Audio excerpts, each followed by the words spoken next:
Telangana news today میں آپ کا خیر مقدم ہے۔ آئیے دیکھتے ہیں آج کی یہ اہم خبر۔ 450 سالہ قدیم مغل کا نالہ بچانے کی حلقہ اسمبلی کاروان کے کانگریس انچارج عثمان اللہ حاجری نے تلنگانہ کے وزیر اعلیٰ انمولا ریونت ریڈی سے گزارش کی۔ انہوں نے ان سے کہا ہے کہ وہ برائے مہربانی 450 سالہ قدیم مغل کا نالہ جو کاروان حیدرآباد میں واقع ہے اسے لینڈ گریبر سے بچائیں۔ آپ حیدرآباد کا سپورٹ کریں کیونکہ اپنے لیکس، جھیلوں کو، تالابوں کو، نالوں کو، ان چیزوں کو بچانا آپ کی ہماری تمام شہریان حیدرآباد کی ذمہ داری ہے۔ السلام علیکم ورحمۃ اللہ وبرکاتہ۔ ہم یہ مغل کے نالے کے اوپر ٹھہرے ہوئے ہیں۔ مغل کا نالہ یہ تاریخی مغل کا نالہ ہے، تقریباً 450 سال پرانا نالہ ہے۔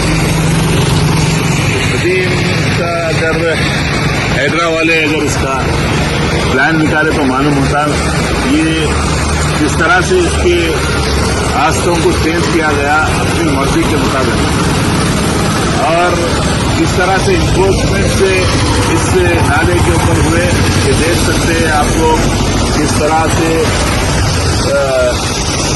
لوگ نالے کا رخ چینج کر دیے، یہ حالت بنا کے رکھے۔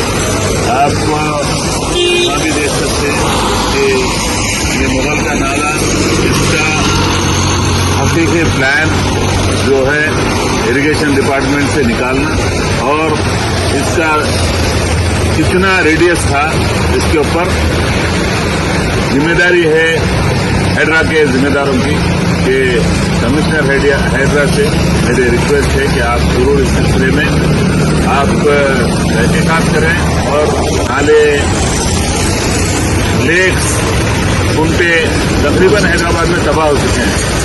حیدرآباد کے لیے میں گزارش کرتا ہوں عوام سے بھی کہ آپ حیدرآباد کا سپورٹ کریں کیونکہ اپنے لیکس، جھیلوں کو، تالابوں کو، نالوں کو، ان چیزوں کو بچانا آپ کی ہماری تمام شہریان حیدرآباد کی ذمہ داری ہے۔ السلام علیکم ورحمۃ اللہ وبرکاتہ۔ اب دیجیے اظہار الحق کو اجازت، ملتے ہیں اگلے خبر کے ساتھ، تب تک کے لیے ہمارے چینل کو لائک، کمنٹ، شیئر کرنا نہ بھولیں۔ اللہ حافظ۔